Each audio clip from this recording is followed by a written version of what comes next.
Welcome to another episode of The Unstarving Musician. I'm Rabanzo. This is my podcast, and it features interviews with independent musicians, artists, and creative professionals who share their experience and expertise on recording, touring, gigs, the creative process, marketing, and much more. I also drop occasional solo episodes like the one today that focus on themes from my conversations, research, and off-mic interviews with creatives. It's the podcast intended to help independent creatives better understand the marketing, business, and creative processes that empower us to do more of what we love, create work, and music that matters.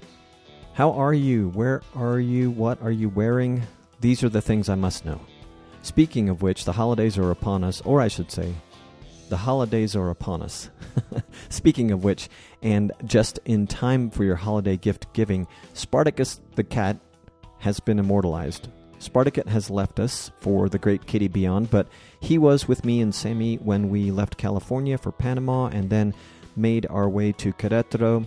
He was our fourth cat, and I have to say he was arguably our best. Why?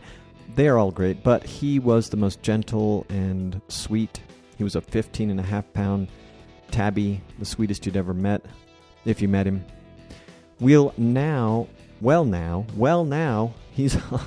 He's on the first of a series of coffee mugs called Spartacups. The mug features an amazing shot of Spartacus lounging at home in Querétaro.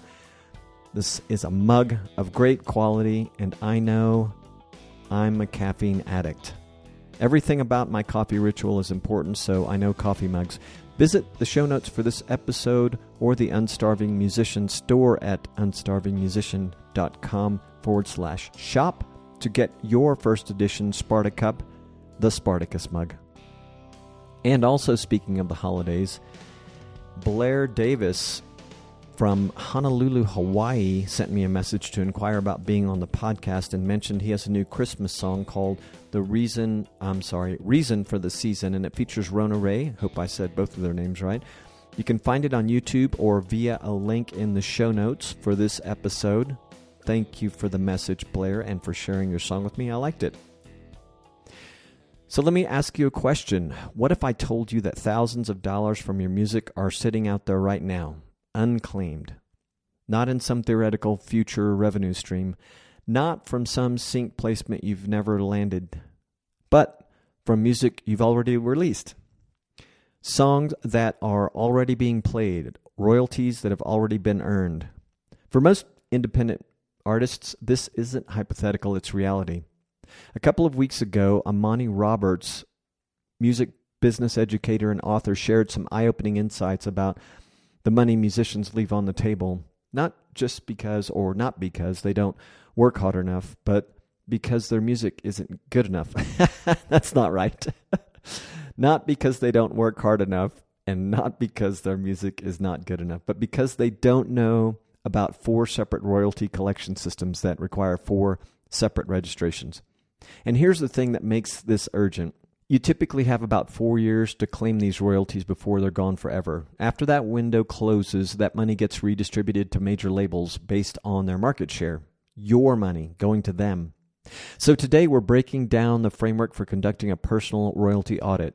By the end of this episode, you'll know exactly which systems to check, how to register with the ones you're missing, and how to recover royalties going back as far as a few years. December is the perfect time for this kind of financial cleanup, so let's get into it.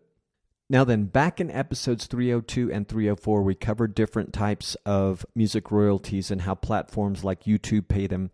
So these episodes are very complementary to the one we're doing right now.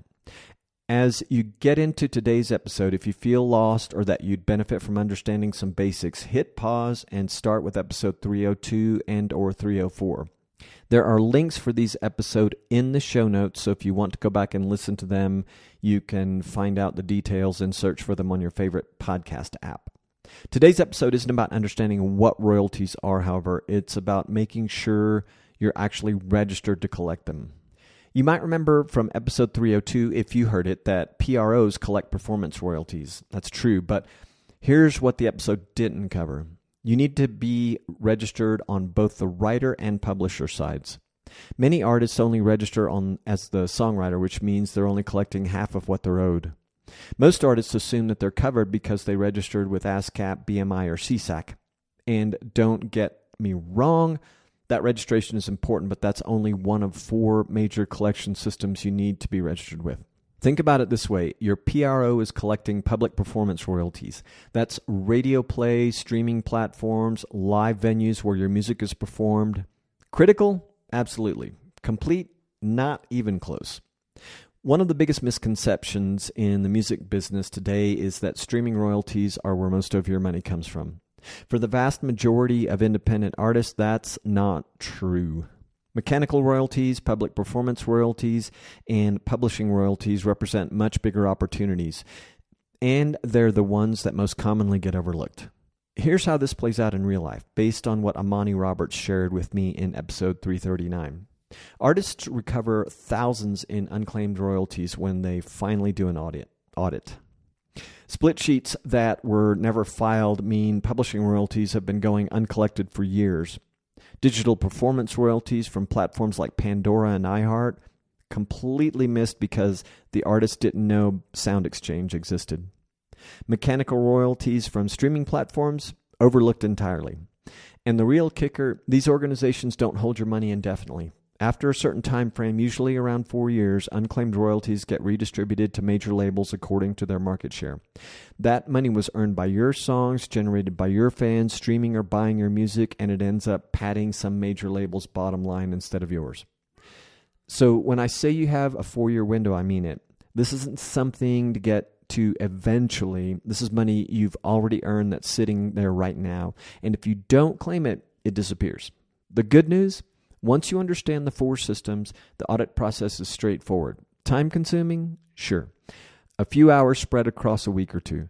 But we're talking about potentially recovering thousands of dollars and, more importantly, ensuring every dollar you earn going forward actually makes it to your bank account. So let's break down exactly what these 4 systems are and what you need to do. Episode 304 covered how YouTube royalties work and mentioned you need a publishing administrator. That publishing administrator, it's system number 3 in today's audit framework. All right, here are the 4 registration systems you need to know about. I'm going to walk you through each one, explain what it collects, and give you the specific action to take. System number 1, your performance right organization. This is ASCAP, BMI, or CSAC if you're in the United States, and SACM, which stands for Sociedad de Autores y Compositores de Mexico, which translates to the Society of Authors and Composers of Mexico, since I'm in Mexico. You probably know about this one. Your PRO collects public performance royalties. That's when your song is played on the radio, streamed on Spotify or Apple Music, performed in a venue, played in a restaurant or retail store, wherever. But here's what a lot of artists miss. You need to be registered on both sides, as the songwriter and the publisher. Many artists only register as the songwriter, which means they're only collecting half of what they're owed.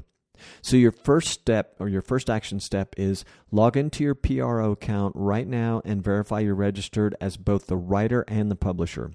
If you're not sure how to do that, there are tutorials on each PRO's website. This is foundational. Get this right before you do anything else. System number 2, SoundExchange.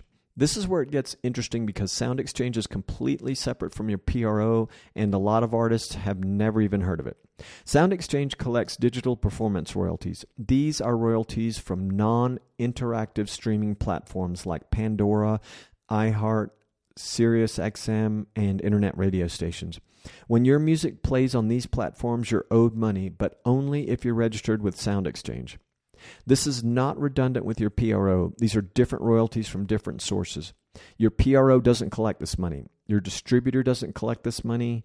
SoundExchange collects it for you, but only if you've registered and claimed your recordings. So the action step, go to soundexchange.com and register. You'll need to claim your artist profile and your specific recordings. It's free to register, and if you've been releasing music for years without doing this, you likely have royalties sitting there waiting for you. System number 3, publishing administration. This is where services like SongTrust come in. Publishing Administration collects your publishing royalties worldwide, mechanical royalties from streaming and sales, international collection that your PRO can't handle, and even things like YouTube Content ID revenue. Now, unlike the other systems we've talked about, publishing administration usually involves a fee or a commission. Services like Song Trust take a percentage of what they collect. So you need to evaluate whether the cost makes sense for your catalog size and where your music is being used. But here's the thing. If you have music getting significant streams internationally, or if you have any YouTube presence at all, the money these services collect almost always exceeds what they charge. Amani mentioned that for artists with even moderate catalogs, this can add up to real money that would otherwise go completely uncollected. Action steps. So research publishing administration services. Song Trust is one option. CD Baby has a publishing arm called CDB Boost. TuneCore offers it. Look at the costs, compare what they collect versus what they charge, and decide if it makes sense for you. But don't skip this just because there's a fee involved. You might be leaving the most money on the table right here. System number 4, the Mechanical Licensing Connective, or MLC. This is the newest one, created by the Music Modernization Act in 2018. The MLC collects mechanical royalties from streaming services. When Spotify, Apple Music, Amazon Music, and others pay out mechanical royalties for compositions, the MLC is the central organization distributing that money. And here's the best part. It's completely free to register. There's no catch, no commission, no fee. You just register, claim your songs, and they send you the money. So if you do nothing else from this episode, go to themlc.com right now and register. Seriously, pause this episode, go register, then come back. I'll be here when you return.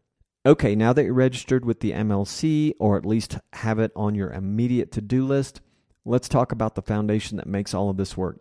Split sheets and metadata management. Split sheets are your documentation of who wrote what. Before you release a song, ideally, while you're still in the studio, you need to document every songwriter's contribution and their percentage of ownership. All writers sign it. You keep copies forever. Without split sheets, you have no proof of ownership, which means you can't properly collect publishing royalties. So if you don't have split sheets for your songs, if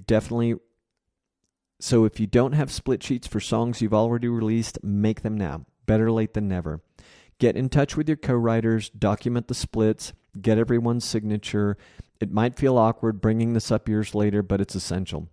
And then there's metadata management.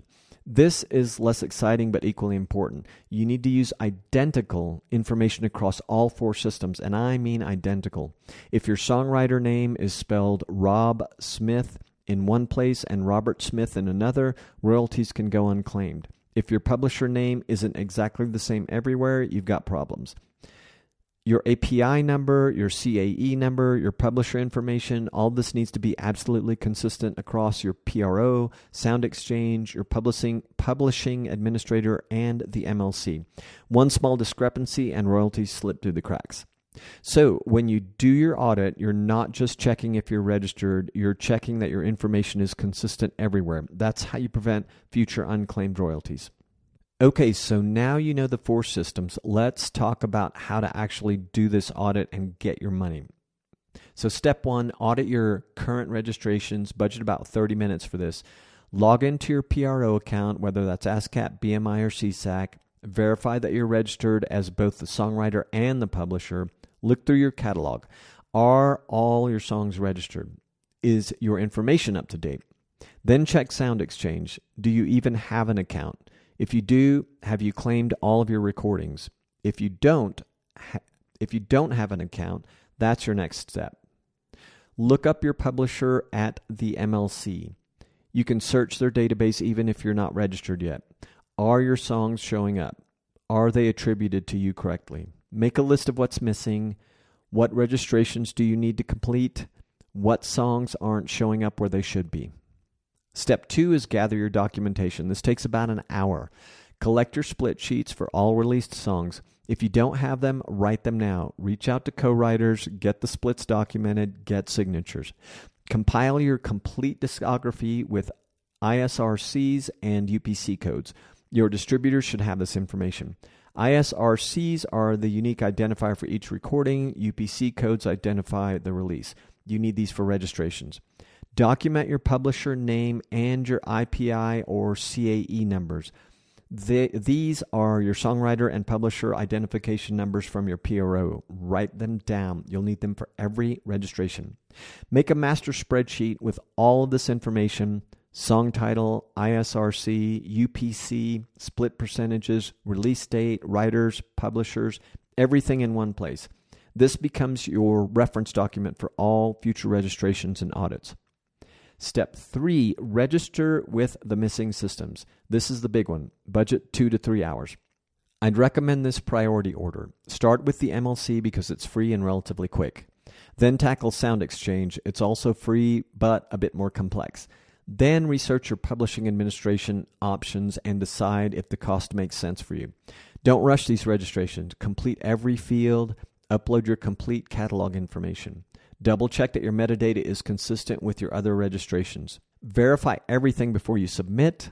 Getting this right the first time saves you headaches later when you're trying to track down why royalties aren't flowing. Step 4, claim historical royalties. Timeline varies. Each organization has different look-back periods. When you register, ask specifically, how far back can I register unclaimed royalties? Some organizations go back 4 years, some go back further.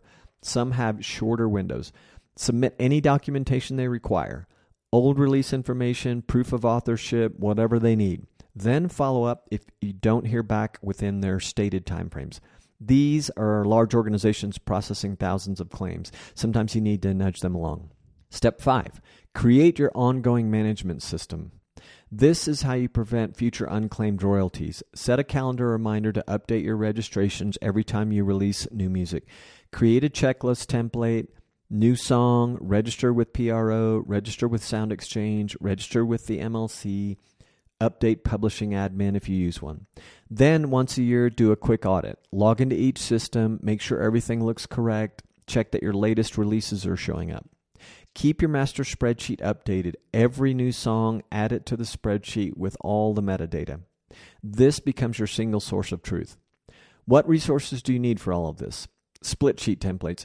You can get these from your PRO's website, song metadata from your distributor, ISRCs and UPCs, your publisher information, your publishing entity name and IPI number, and time.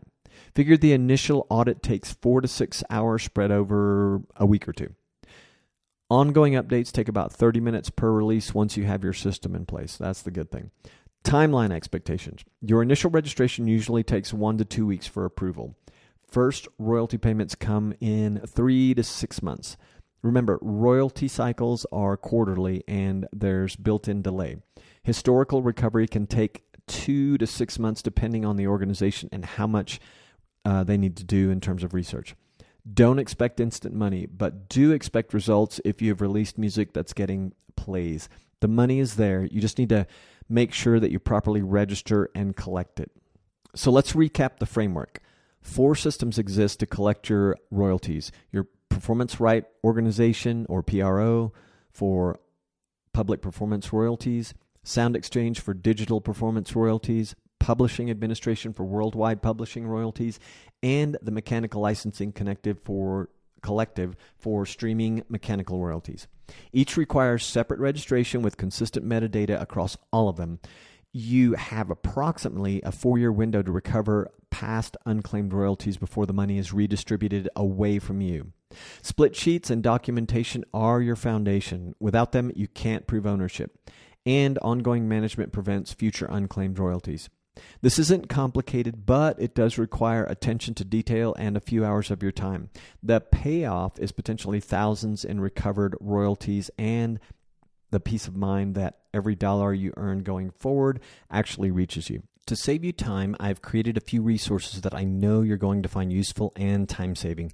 These resources include the complete royalty audit checklist with direct links to all the registration portals, a registration priority sequence and timeline, a metadata management template for keeping your information consistent across all 4 platforms, and a split sheet template with proper formatting. These resources are available with a free subscription to my biweekly newsletter called Liner Notes. As a Liner Notes subscriber, you'll also get highlights from this and hundreds of other conversations about building a sustainable creative career, be that in music or another creative discipline.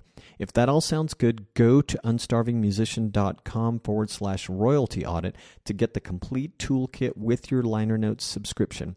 For Liner Notes Insider subscribers, the upcoming edition will include all the resources mentioned in this episode, plus a royalty recovery calculator, an insider exclusive to help you estimate your unclaimed dollars. You can learn about the Liner Notes Insider edition at unstarvingmusician.com/insider.